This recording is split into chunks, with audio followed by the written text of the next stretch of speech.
They tried to get me to do the ninth year the whole time I was negotiating for the eighth. And I had been saying no that whole time. Then they went to Tim, and they said, let's do it with dead Jill. And then Tim was like, I don't think we can do that. So then he went out and said, oh, I think it's time to end Home Improvement. For 8 years, Home Improvement ruled television. The laughs, the lessons, the perfect family next door. Then, at the height of its fame, it was gone. No scandals splashed across tabloids, no dramatic downfall, just silence. But behind that quiet goodbye was a tense standoff that changed everything. A hidden conflict that no one saw coming. One that tested loyalty, pride, and fairness in Hollywood's golden age of sitcoms. What really happened behind the final curtain of America's favorite family? The answer isn't what fans expected. The cracks beneath the smile. On the surface, Home Improvement looked like the picture of comfort. Each week, the Taylor house opened its door to millions seeking laughter, warmth, and the familiar clang of the garage. Tim cracked jokes and broke things. Jill fixed what truly mattered. And the boys grew up before our eyes, like neighbors we knew. The rhythm was steady. Family problem, tool time bit, heartfelt talk, tidy, close. It felt safe, nostalgic. The kind of TV that made living rooms feel anchored even when real life wasn't. But even a perfect family can hide strain. By the later seasons, the cast and crew had spent years inside a relentless cycle. Sitcom success is both a gift and a grind. Long days on set, script rewrites at night, and endless pressure to keep the machine humming. As the Taylor boys grew older, the stories shifted. Childhood mischief gave way to teenage angst, and the writers had to evolve a marriage the audience already adored. The more a show gives, the higher the bar climbs to keep it fresh. The Tim and Jill dynamic was the show's heartbeat. It was never a one-man act, it was a balance. Tim's chaos worked because Jill grounded it. She called out the mess, lifted the boys, and gave every punchline purpose. When she challenged him, the show deepened. When she listened, it softened. That chemistry required precision, trust, and endurance. After 8 seasons, maintaining that rhythm meant every scene demanded focus, and every off-screen partnership had to stay strong amid the weight of success. Fame brings its own gravity. When a series becomes a brand, every decision feels magnified. Guest stars, photo shoots, network demands, charity appearances, they all pile on. You're no longer just acting, you're upholding an image. The Taylor house wasn't just a set, it was a cultural symbol of stability. That pressure followed everyone from the writer's room to the dinner table. Behind the bloopers and interviews, there were people managing families, health, and exhaustion. The workday ended, but life didn't stop. Creative exhaustion tends to creep in rather unheralded. Like there are those thoughts, hardly there but insistent. Haven't we seen this before? Do we have to go with this particular outcome of the fight? Can Wilson still surprise us? Some days the team turned up brand new gold, and some others the well ran dry and the lights burned on late into the night. 8 years' worth of this show created a lot of strain. The audience saw a wonderfully polished comedy show.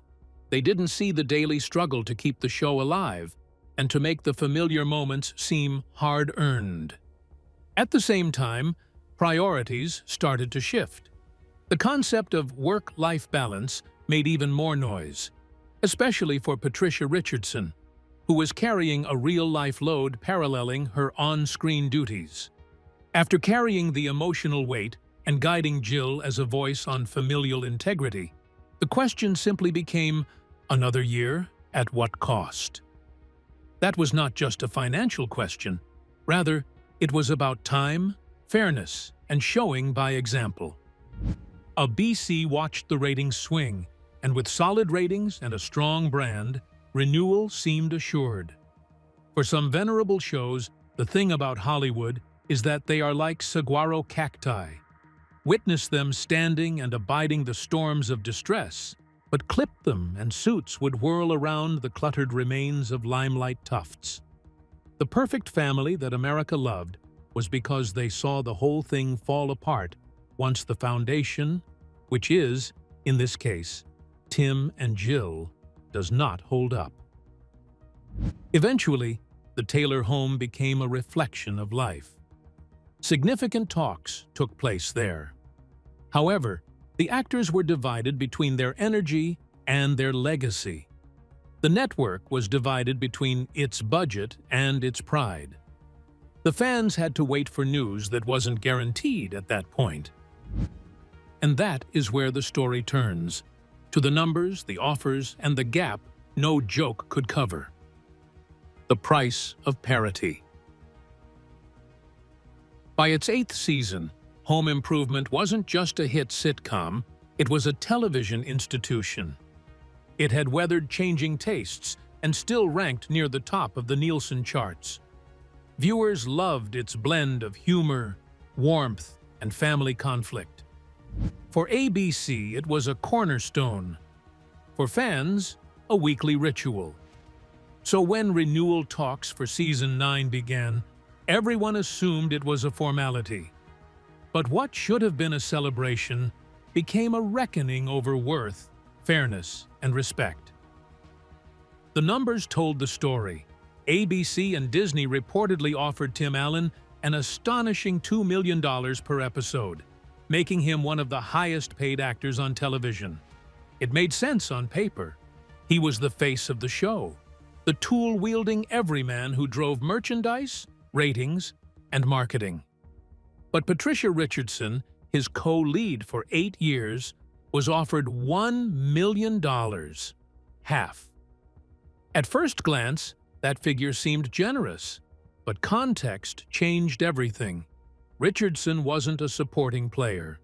She was the show's heart, the emotional counterweight that made its humor matter. Jill Taylor wasn't a background wife. She was sharp, empathetic, and unflinchingly real. Her presence gave Home Improvement its moral depth. Without Jill, Tim's blunders had no grounding, and the family dynamic would have fallen flat.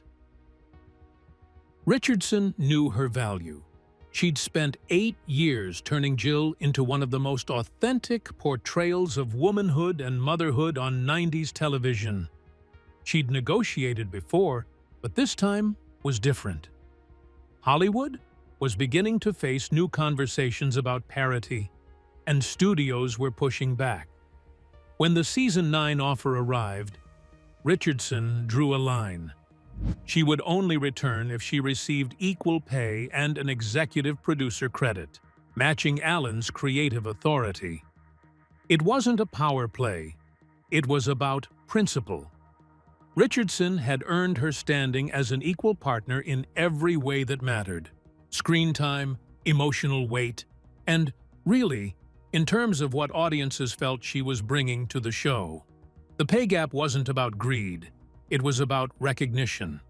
After nearly 10 years of shared success, this had a loud and clear message across the bar. Her contribution, though important, had still found its place as secondary. The studio viewed it differently. To ABC and Disney executives, Tim Allen was not just the star, he was the brand. His burgeoning movie career, powered by Toy Story and the Santa Claus, made him a household name. In their eyes, his star status justified the pay gap.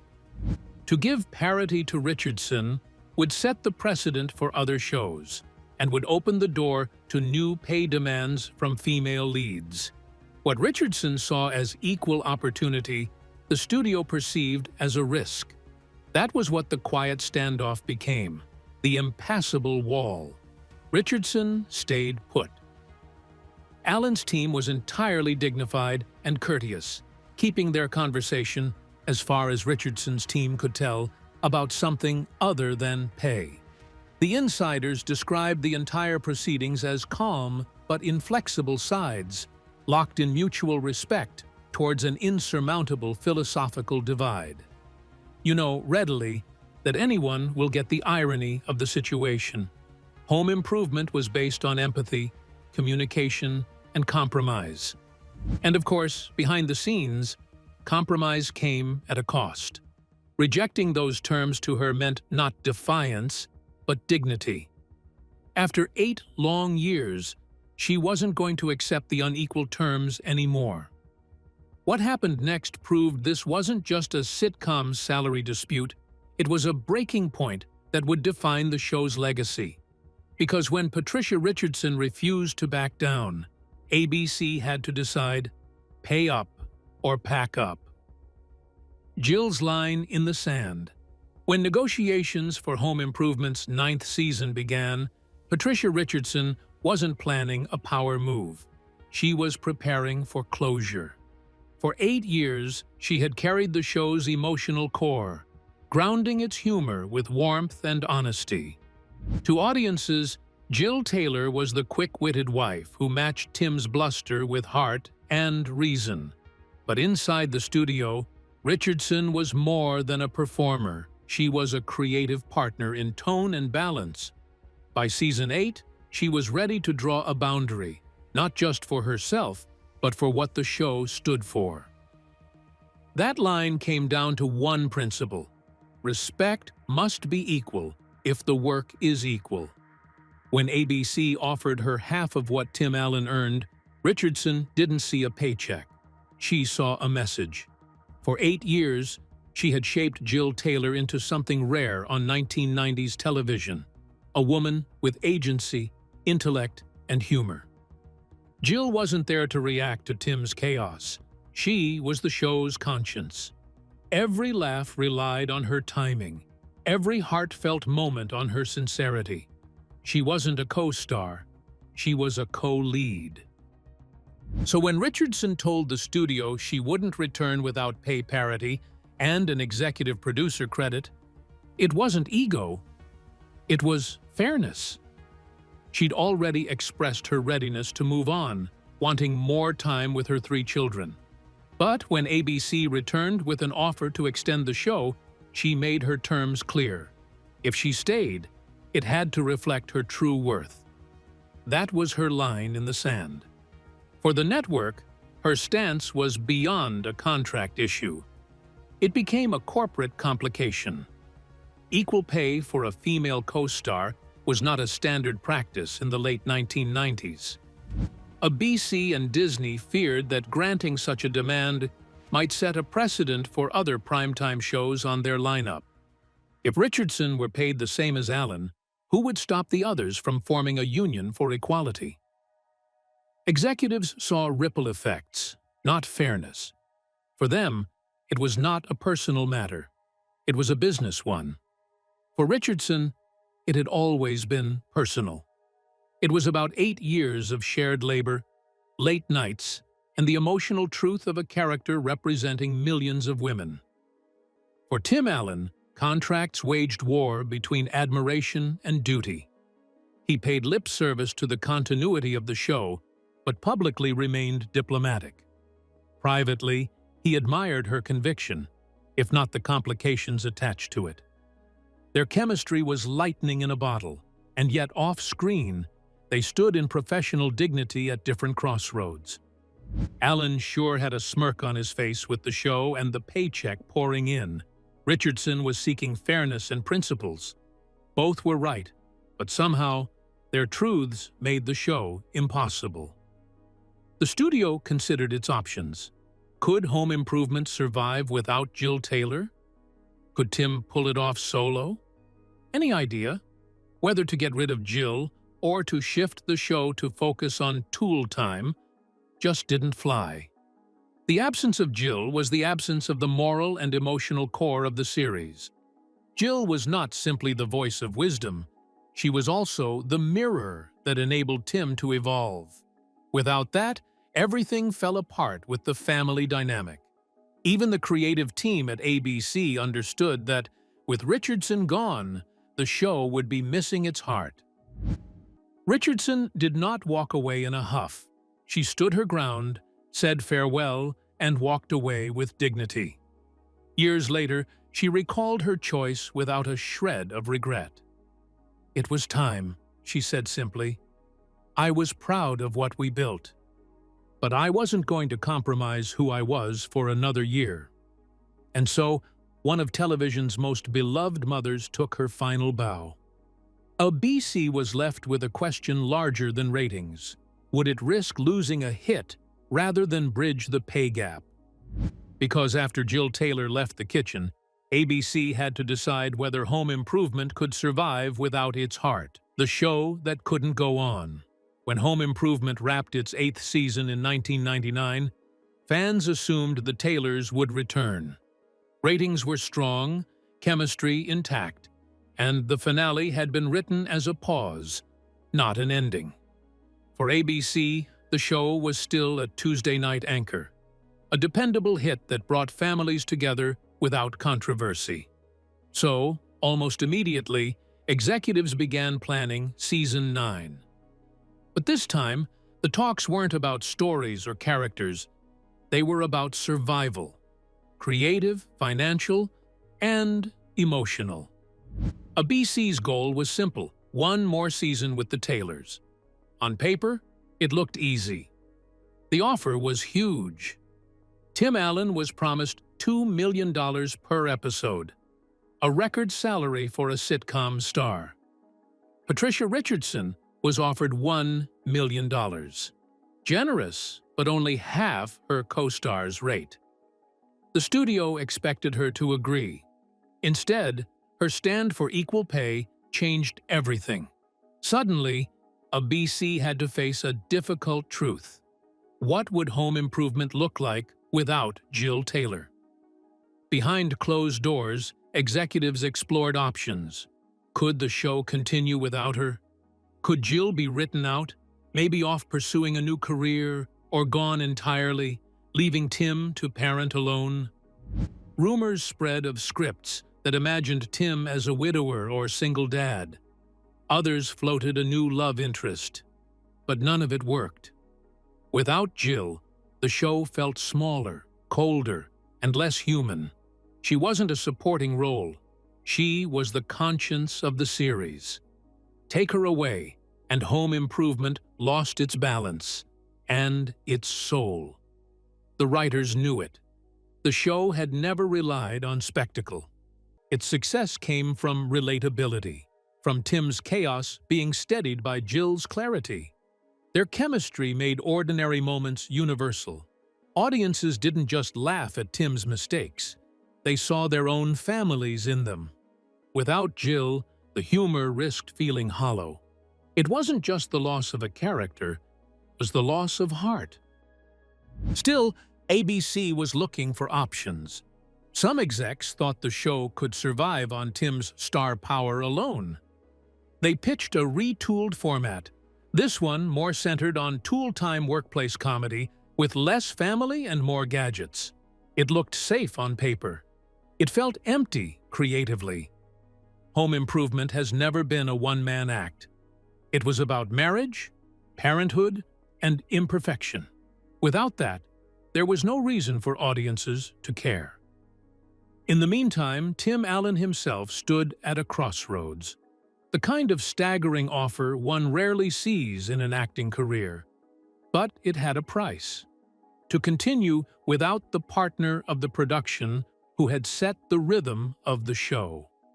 He brought up once again the respect he held for Richardson and felt that she anchored the series. Yet, he seemed torn with the push from the studio to move on. "I was willing to end it," he acknowledged in subsequent interviews, understanding that, creatively, they had come to where it would naturally end. By the time Season 8 arrived, the arcs had matured. The boys had grown older. The lessons had been taught. The family's odyssey was over. Extending those storylines would do more harm than good to what they had achieved. Home Improvement has already had the deck stacked against it, heartfelt, funny, and relatable for 8 years. Going out on top meant protecting its legacy. Dragging on could destroy it. Thus, ABC faced a decision: protect what worked or chase one more quick buck. Numbers said go, and the truth said stop. And when Patricia Richardson stood firm, the network was left with an obvious conclusion. Home Improvement sans Jill Taylor was not Home Improvement. And that's where the story turns next, to the boardrooms and bottom lines that sealed Home Improvement's fate. ABC's cold math. When the final decision came, it arrived quietly, not with anger or grand statements, but with numbers, spreadsheets, and closed-door meetings. For all the warmth Home Improvement brought to American living rooms, its fate was sealed by the cold arithmetic of network economics. At its peak, the series had been one of ABC's crown jewels, a ratings powerhouse that anchored Tuesday nights, sold syndication rights worldwide, and defined family-friendly television. But by the late 90s, ABC was no longer just a network. It was part of Disney, a corporation that watched every dollar. The math was simple and unforgiving. Home Improvement was expensive. After 8 seasons, every major actor had reached top-tier contract rates. Crew salaries, production costs, and marketing budgets had climbed with each renewal. Even with strong ratings, profits were shrinking. When Patricia Richardson asked for equal pay, $2 million per episode to match Tim Allen, the request represented more than a raise. It meant about $25 million extra per season, plus residuals and back-end costs. Disney accountants didn't see fairness, they saw risk. Approving Richardson's demand could set a precedent that rippled across their entire primetime lineup. Executives weighed their options. Paying both stars equally might have been fair, even honorable, but financially it looked reckless. The late 90s had seen salaries skyrocket. Friends, Seinfeld, Frasier. Every network feared becoming the next one to break the ceiling. Disney didn't want Home Improvement to be that show, so they drew a line. Tim Allen's quote was justified, they argued, by his dual success in film and TV. Richardson's wasn't. The math favored market value over merit. But the salary standoff wasn't the only factor. Behind the scenes, ABC executives were already looking at the long game. The show had passed the 204-episode threshold, the mark for syndication gold. That meant Home Improvement could keep generating revenue indefinitely without filming a single new episode. Financially, a 9th season wasn't needed. Ending now would save millions, while preserving decades of rerun profit. From a business standpoint, it was the perfect equation. End strong, protect the brand, and avoid setting a costly precedent. In public, ABC spun the finale as a creative decision, a natural conclusion. The fans were told that Taylor's story had simply come to its end. They made it sound noble, maybe even poetic. But the negotiation teams knew it was merely about dollars, an economic decision rather than something related to storylines or ratings. The balance sheet commanded that the curtain was down, not the scripts. For Patricia Richardson, that was just confirmation of what she had felt all along. She had drawn her line with the understanding that Disney could walk away, too. To walk away was difficult, but she couldn't have done otherwise without violating her dignity and her principles. For Tim Allen, it was a little sweet and bitter. He later said that Season 9 was an enticing offer, but acknowledged that without Patricia, it wouldn't be the same. Both stars left with their respect, but the partnership that defined Home Improvement was finished. It was warm and finally complete when the last episode went on air in May of 1999. The The Taylors had rebuilt their house, said their goodbyes, and moved forward. A closure for the audience. An exit with a semblance of sentimentality from ABC to cloak the corporate pragmatism. Behind the curtain, the accountants had already taken stock of their victory. 8 years, record profits, back-to-back syndication, and setting no precedent for costly equal pay. Such was the ending of Home Improvement. No scandal or disaster, but strategy. It was a decision not made by the writers, but in the conference rooms. And the show moved on while Disney shouldered the emotional aftermath. The fans grieved, and just like that, the perfect on-screen family splintered in silence. Because even when the cameras stopped rolling, the aftershocks of that cold calculation lingered for years. Fallout, friction, farewells. When the curtain fell on Home Improvement in 1999, it looked like the perfect ending. The Taylors shared one last family moment. The audience cheered, and the credits rolled over smiles and nostalgia. But behind the applause, the mood was more complicated. For nearly a decade, the cast and crew had lived like family. Now they were parting ways, not because the show had failed, but because it had been deliberately stopped. On paper, the decision made sense. Emotionally, it left bruises that didn't fade overnight. Tim Allen felt it first. As the show's central figure, he had poured himself into Home Improvement. It was his breakout, his brand, his home base. When Patricia Richardson drew her line over equal pay and chose to walk away, Allen respected her decision, but felt the sting. Years later, he admitted he was surprised and a little hurt. Not because of money, but because he had imagined finishing the journey together. For 8 years, their chemistry had been lightning in a bottle, one of television's most believable marriages. Losing that partnership felt like losing balance. For Richardson, the farewell carried its own weight. She knew what her exit meant, that without her there could be no real continuation of Home Improvement. But she had already made peace with that truth. Her choice wasn't born of anger, but conviction. "I was done," she said later. "I didn't want to do it anymore. I loved Jill, but I loved my kids more." It was a mother's decision wrapped in a professional one. It cost her financially but gave her freedom and pride in leaving on her own terms. The rest of the cast felt the change too.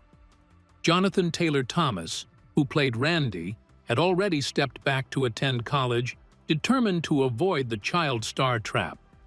Zachary Ty Bryan and Taron Noah Smith, the two younger Taylor sons, were ready to explore life beyond the sitcom bubble. For them, the ending felt natural, a chapter closing as they came of age. Crew members later recalled the final weeks as emotional but calm, filled with hugs, laughter, and quiet goodbyes. There was no meltdown or feud, just the bittersweet awareness that something rare was ending. The media had, of course, an entirely different impression. Rumors about the on-set friction between Allen and Richardson surfaced after the pay dispute entered the public forum. Despite this, both Allen and Richardson have always maintained a position of calm regarding any possibility of dramatic tension. Allen has described Richardson as the rock upon whom the show was grounded, with Richardson reciprocating this respect by referring to him as a generous scene partner. Their divide was not personal, it was philosophical. They had simply come to different conclusions about what was most important. In contrast, once the finale aired, ABC labeled it the natural conclusion to a great run. The farewell special was rife with outtakes, cast reminiscences, and sincere emotion.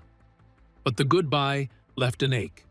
Like the Taylors had snuck off while the audience was out, and left without a farewell. Thereafter, both stars moved on. Allen leaned into acting in films like Galaxy Quest and Toy Story, while Richardson headed toward the theater and family life. Years later, the fans celebrated the reunion again when she guest-starred on Allen's Last Man Standing. The old flame felt like it blinked awake for an instant, a sign that respect had truly outlasted the years. In retrospect, perhaps the strongest point of the Home Improvement ending is its quiet dignity. There is no scandal, no bitterness, just two professionals deciding on integrity instead of convenience. A network instead choosing to profit on what could have been a more equal stage. Time absorbed the remnants of tension and left admiration for one another. But the truth, as both leads would eventually confirm, was more complicated than nostalgia would ever allow. Reunions versus reality. As time passed, calls for a Home Improvement reunion only grew louder. The series had left the air while still beloved, a rarity in television. Fans believed there might someday be a chance to bring the Taylors back, even briefly. Social media kept the dream alive. Every throwback clip, nostalgic article, and more power meme reignited speculation. If other shows from the same era could return, why not this one? But behind the nostalgia and studio curiosity lay the same truth that ended the show in the first place. Principle, distance, and time had changed everything. Over the years, both Tim Allen and Patricia Richardson were asked repeatedly about a reunion or reboot. Their answers stayed consistent. Unlikely. For Richardson, reviving Home Improvement never felt right. She'd closed that chapter with pride. "People ask me all the time if we'll ever come back," she said. But it ended perfectly. We told our story. Her hesitation wasn't bitterness. It was perspective. The show had been lightning in a bottle, a rare mix of chemistry, timing, and cultural moment that couldn't be recreated. Tim Allen, meanwhile, carried a softer hope. He missed the camaraderie and the kind of family storytelling that Home Improvement mastered. Still, he knew the landscape had shifted. Sitcoms were filmed differently. Audiences had changed, and the world that once embraced Tool Time's charm had moved on. Allen later channeled that nostalgia into Last Man Standing, a show that often winked at his old character. When Patricia Richardson guest-starred, the internet lit up. Fans rejoiced at seeing Tim and Jill together again. A tribute, not a restart. Other cast members also reunited with Allen. Richard Karn, who played Al Borland, and joined him in the History Channel series Assembly Required, a modern echo of Tool Time. It offered friendly banter and inside jokes, but wasn't Home Improvement. The heart of the original show, the Taylor family, couldn't be rebuilt through nostalgia alone. But time has rewritten the context, and one of the reasons that makes reunions so difficult. At the time of its closing, Home Improvement captured in its ambit such a nostalgic picture of reality and 90s sensibility that would include elements of suburbanity, stereotypical roles, and life lessons packed in humor. Any revival would now stare in the face of the fact that such worlds have changed. The comfortable and familiar tales of Taylor may not hold any relevance today during such times when those very things are under question. Tim Allen admitted that it would be like chasing a memory that does not fit anymore, trying to revive the show. They are more for Richardson, however. The nostalgia doesn't dissolve the issues that slayed the show: pay disparities, creative fatigue, and the demand for equity. Coming back would mean reopening the same negotiations she once fought to resolve. "That story was told," she said in 2024. You can't recapture that kind of honesty once it's over. Even the audience understands. The complete beauty of the show lies in its ending. The Taylors had closure, and so did the audience. Reruns of the show keep everyone in stitches, but do nothing to mar its sweet goodbye. While there may be talk of a reunion, such an event would merely muddy the already neat finish of an exceptionally gratifying ending. Home Improvement didn't end because it failed. It ended because its stars stood for something bigger than ratings. If you enjoyed uncovering the real story behind this classic sitcom, make sure to like, comment, and subscribe for more untold truths behind television's biggest moments. And when you're done here, watch the next video on your screen. We've got even more stories about the shows you thought you knew by heart.